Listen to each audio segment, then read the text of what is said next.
Stream sound check. 1, 2, 3, 4.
Good evening. I'm Dan Shear, editor of the Green Valley News and the Sahuarita Sun. I'm going to be the moderator for this evening's forum. The Citizens Clean Election Commission is the sponsor of this event as the state's voter education agency.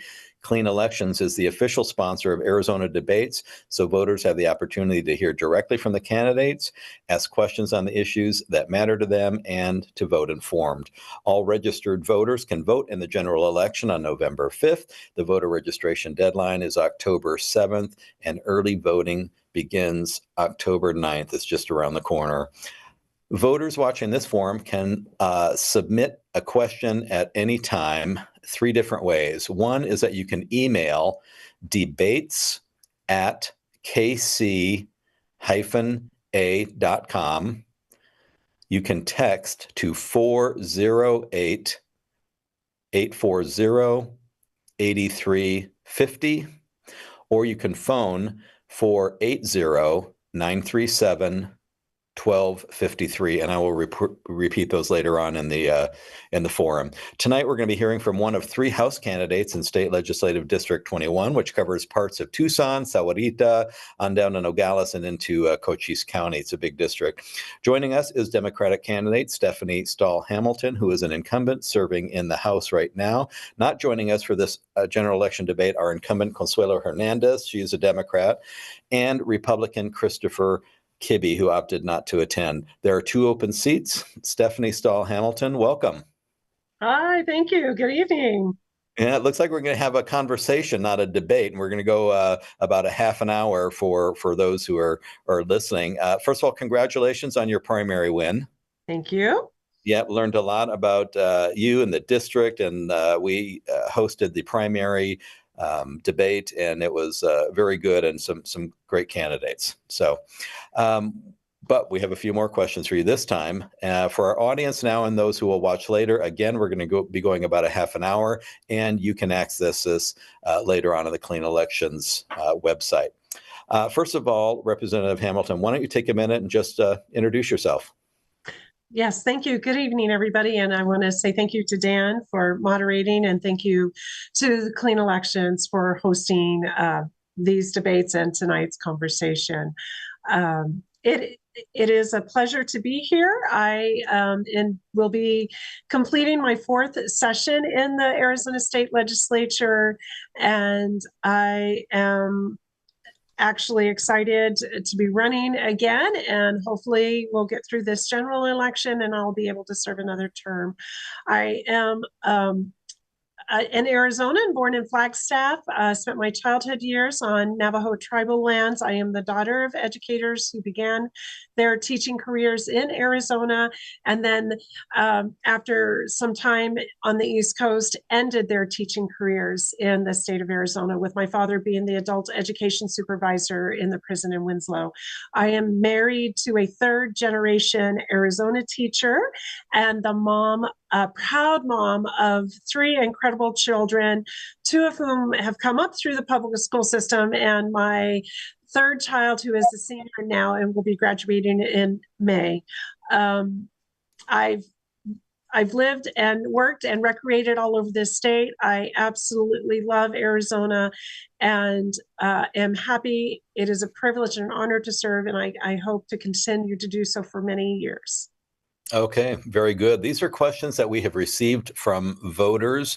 As a state legislator, how would you hold private schools that receive state aid to the same financial and academic reporting standards as public schools?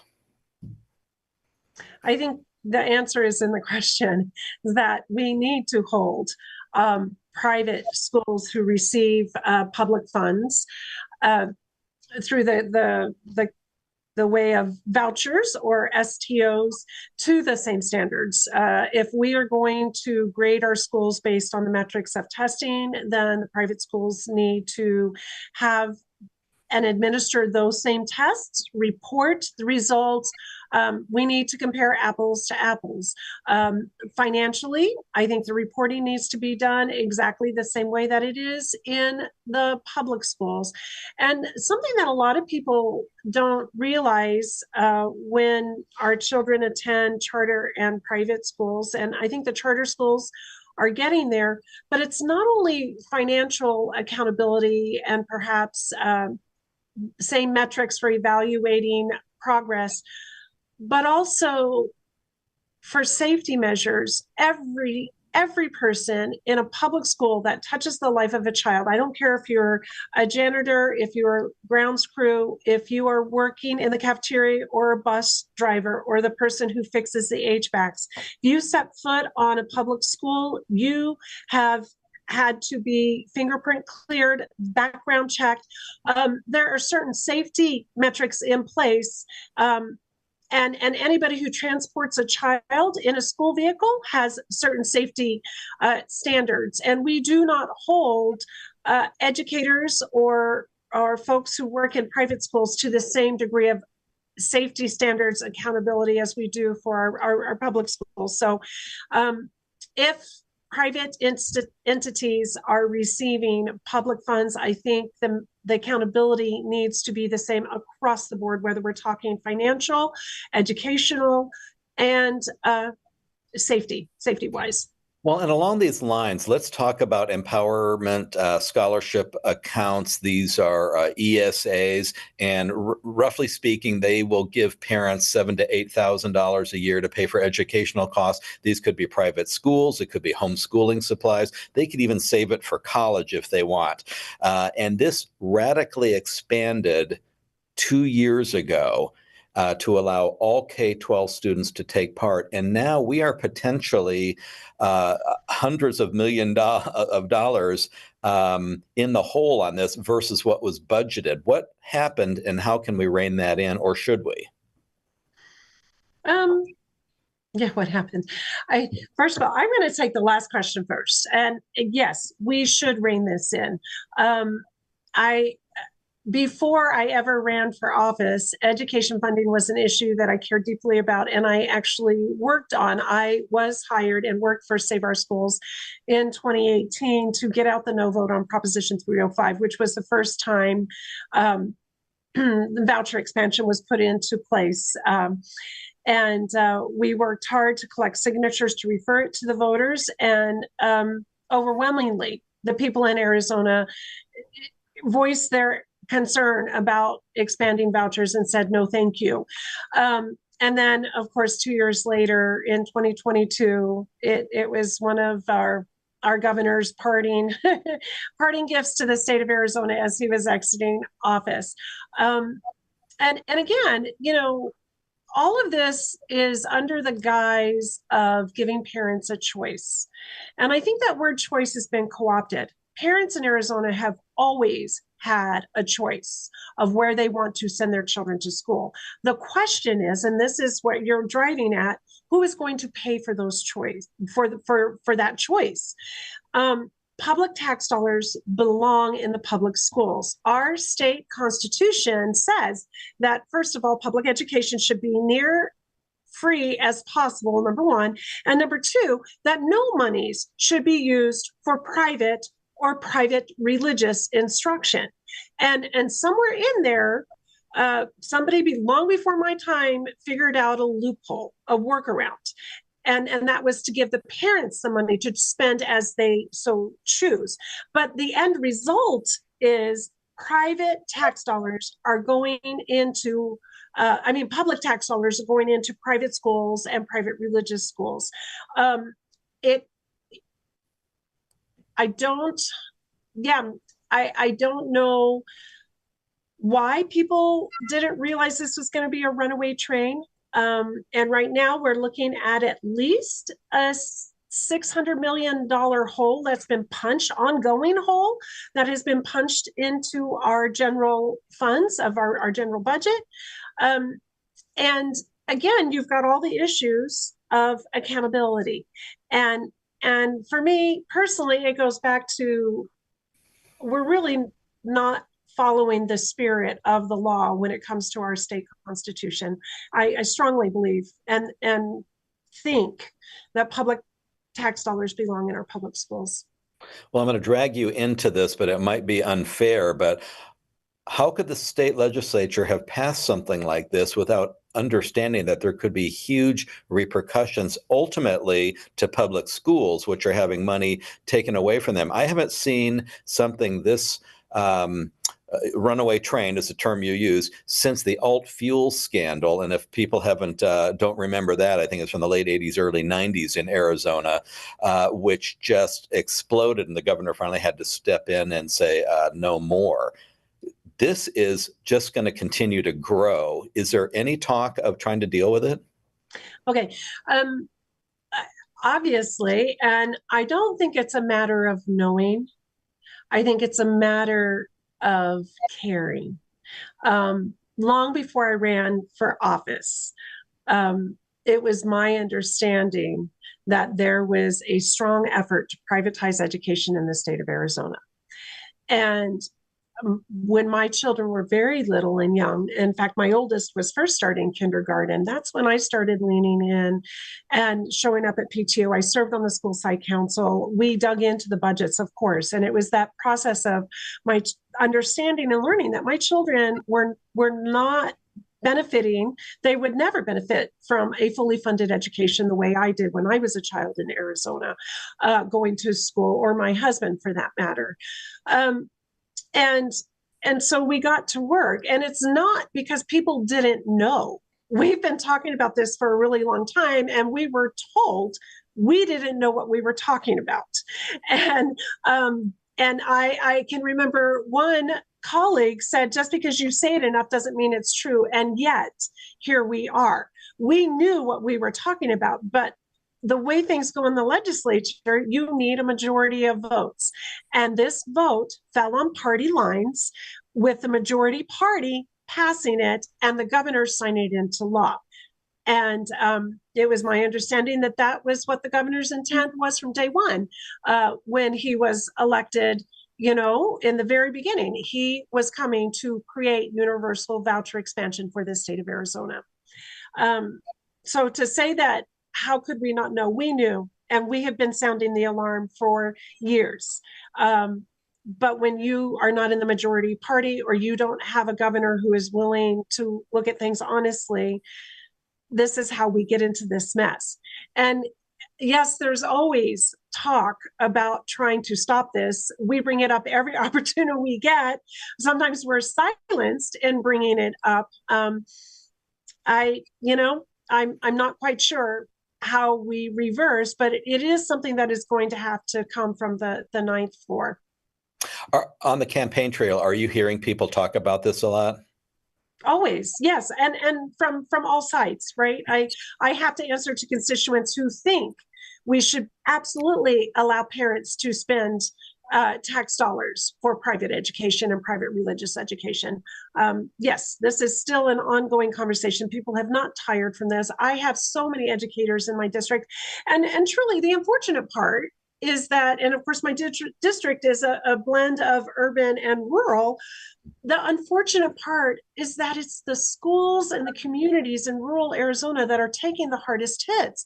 And it was something that I have said, that by doing this, we are going to begin to crumble the economies in rural Arizona. How many people in rural Arizona work for our schools, have some part of job that is tied to their local district schools? And when we don't have money to fund those, cuts happen. And people, are unemployed. And so it's just unfortunate. Our schools in urban areas have greater resources to draw from, but in rural Arizona, truly, and then they took away the equalization formula. I mean, I can wonk out again and get really wonky on this, but the maddening part is the spaces in rural Arizona where people don't have access to as many resources. They're more vulnerable out there, and it's harder to weather this, weather these cuts to education. Okay. Different topic. One voter used an interesting term in submitting a question. I'd like to get your thoughts on it. The voter has concerns over, quote, explosive growth masquerading as economic development. Now, we're seeing the most growth, of course, up in the Phoenix area as a state, but explosive growth masquerading as economic development. My guess, if I were to read into that, and I'm going to let you do that on your own, is that this person believes that maybe growth isn't necessarily progress. Sometimes it's just growth and more mouths to feed, in a sense. What are your thoughts? And again, I know you have to read into it a little bit because we don't have the person in front of us to explain it. Right. I'm a little bit curious about explosive growth. That word explosive, I think that you've identified correctly the tension of thinking about progress, keeping a strong economy, and growth or development. All of this is tied in together, and I think and it's an area where I've started to actually dig in and do a little more of my own work. If we're thinking about the things that keep our economy strong, good jobs, affordable housing, strong infrastructure, those types of things, low unemployment rate, a nice, educated and skilled workforce pipeline, right? Those are all the things that keep our economy strong. And so is growth a part of that? Well, it just depends. In Arizona, we hear a lot of talk about water, right? And I do think that thinking about our natural resources makes people nervous. We've got commitments from our utility companies to have more and more of their portfolio in renewable or clean energy. And yet we've got these big chip manufacturing plants coming to Arizona. And if there's anything we know, the desert, the areas where we have some of our biggest amounts of growth and biggest populations, the desert is inhabitable unless you've got the energy to power air conditioning. Mm-hmm. And if we have the ability to get water to these places, water is the number one critical essential. And so, how do we mark progress? And how do we measure what's going to make our economy strong? One of the things that I still am curious to look at is, where does trade factor into all of this in a strong economy? And does that play a role? And does that chip away at our resources? So, definitely up in the Maricopa County, there has been incredible growth, but we also know that there has also been a drain on some of our natural resources up in that area. And we know that our utility companies, with their commitments for renewable energy, we've got some infrastructure building that we have to do as well. And I don't know that I've answered the question, but I do think, as a lawmaker, wanting to identify how do we create and lean into a sustainable future that keeps Arizona healthy economically, as well as a place where all our people can thrive.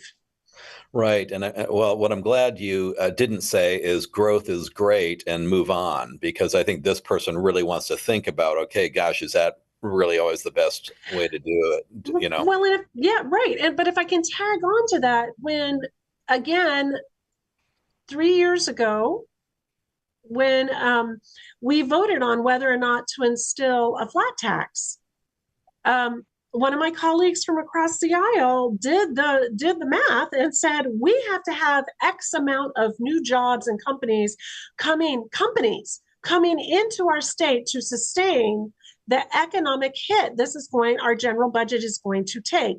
It is not sustainable. But lo and behold, that flat tax cut was put in, the flat tax was put in place. And what we have seen is exactly what we knew would happen, is that there is an economic hit that we have taken. And so now we have to rely on fair amount of investment in our state from outside sources. And some of that economic development is trying to attract companies to come to our state. And with the companies comes the people. And then we've got the tension again for our natural resources and other commitments, and infrastructure. So I to your point, yeah, I don't know if growth is the number one thing that we need to rely upon if we're going to look for a stable economy. Good. Okay, just want to remind those watching that the forum, you can submit a question anytime. I'm going to give you the text number, 408-840-8350. And the phone number, if you just want to call and ask the question, it's 480-937-1253. We received a very specific question on affordable housing. And for those who've just joined us, we are talking to State Representative Stephanie Stahl-Hamilton, and she is one of 3 people in the race for 2 seats. We received a very specific question on affordable housing.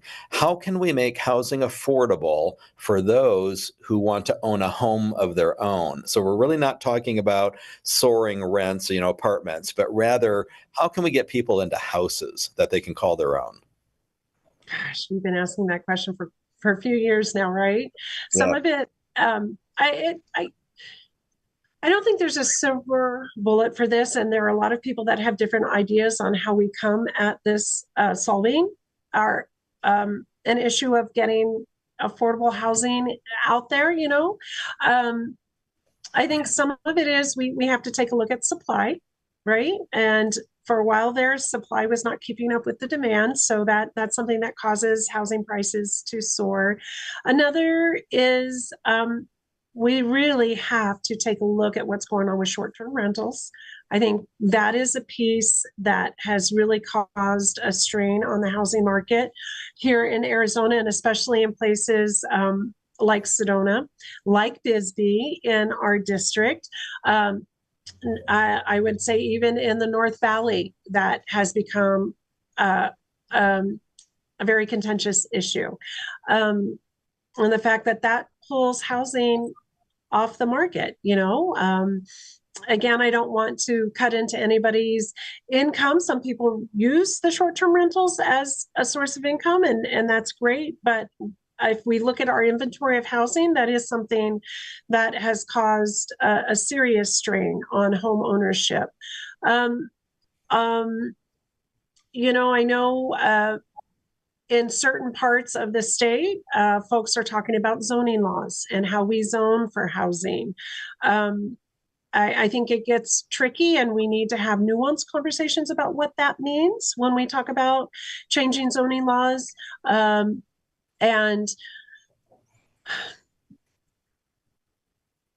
yeah, I think those are some of the issues. And one of the things I will say in Tucson right now, the city has really done a good job of putting forward their Housing First program. And they've really tried to look at lot sizes, all the different factors to continue to try to push forward with housing inventory. I know Nogales is starting a pilot program with an organization called Unidos, and they're looking at creating more affordable housing, and it is also tied with economic development down in Nogales. And I've been a part of some of those initial conversations. And so as we dig in, I think I'll be able to step through some of these more nuanced pieces of how do we get more affordable housing into our housing inventory. Good. Climate change. How has the legislature dealt with it, and can you detail some of those efforts? Not very well. Is my first answer. I don't mean to be cheeky. As a person who cares deeply about the environment, cares deeply about our natural resources, putting forward regulations that would help us be good stewards of this creation.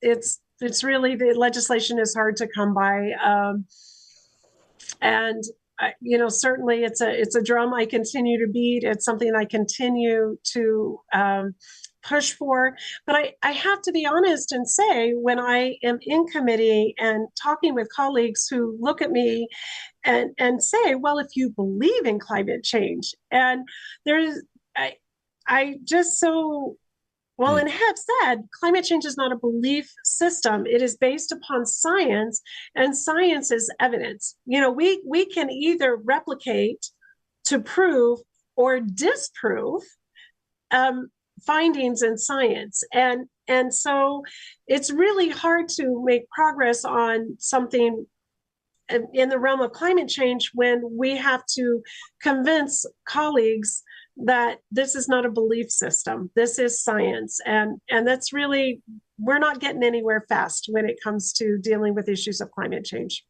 Okay, so you can't solve a problem unless you acknowledge that it's there, and a lot of them aren't there yet. Not yet, not yet. Okay. Much of your district, and it is a sprawling district, if people should look up the map on this thing. And as you pointed out earlier, it's part urban, part rural, and it's 3 counties, as I recall. But much of it is along the Mexico border. What's the most pressing issue along the border, and what can we as a state do about it? And we know a lot of people say the border is a federal problem, but as a state and as someone who represents an area that has a lot of border communities in it, what's the most pressing issue that you're hearing about? You know, I appreciate the question. We kind of dug into this last time, and I think it was a little more contentious in our primary debate at the time, because folks' emotions were stirred up at that time, you know, and I appreciate diving right into it. You know, it depends on who you talk to, right? And I'm so glad you asked, because the southern part of my district is 2,100 square miles, but the southern boundary is the international border. You've talked to people in Nogales, and you know, there's always traffic back and forth across the border. It is a way of life. I what we hear, the further away I get from the border, the more intense I think the conversation becomes. It's much more removed from this is a way of life where this international boundary, we just cross back and forth, goods go back and forth, workers go back and forth. But what we hear, the further removed you get from the border, you hear about the scary stuff, about drugs, about human trafficking.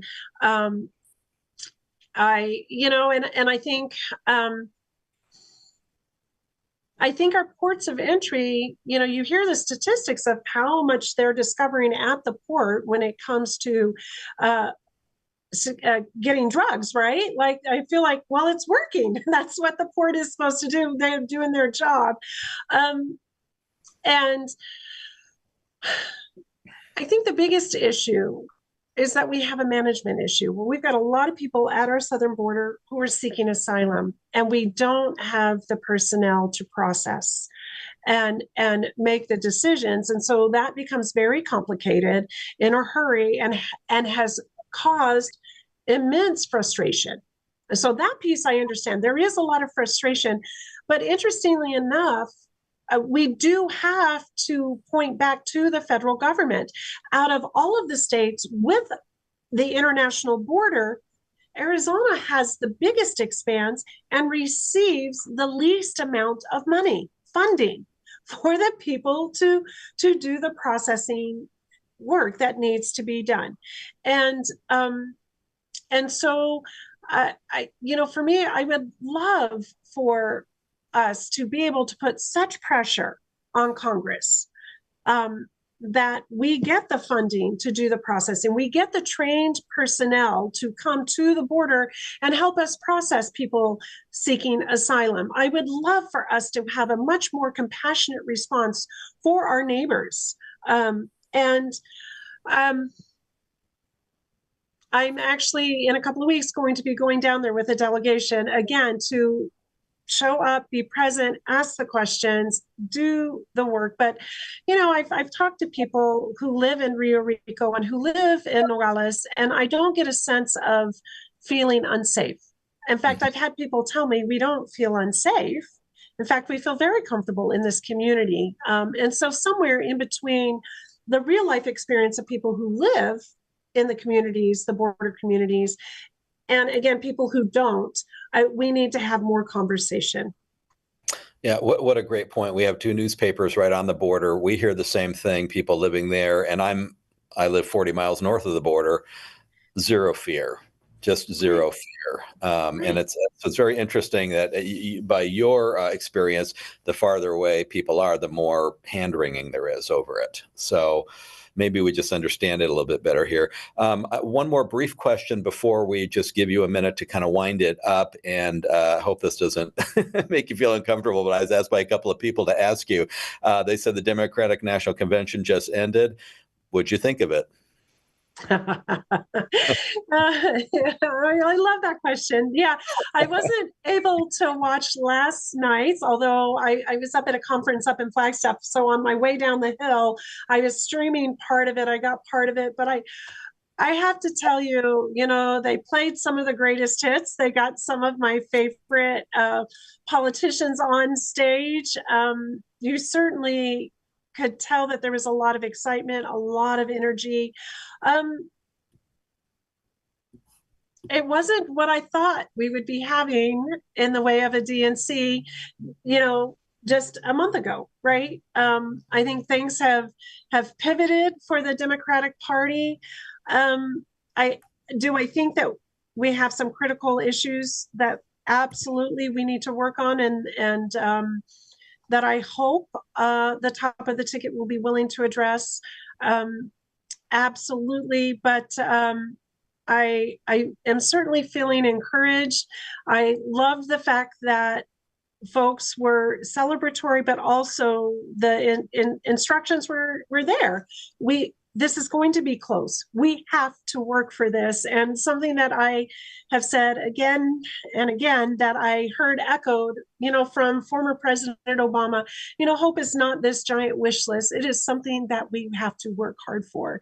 It is the people coming together and doing that hard work that causes us to have hope for a better and brighter future. And I think that message rang loud and clear. And boy, oh boy, has Governor Walz captured our attention and our hearts. Okay, Stephanie Stahl Hamilton, I'm going to give you 1 minute to tell people why they should vote for you. Well, thank you. Yeah, you should vote for me, because what you get when you get me, a vote for me is a vote for somebody who does show up in the community, who works hard on behalf of my constituents and behalf of the people in the state of Arizona.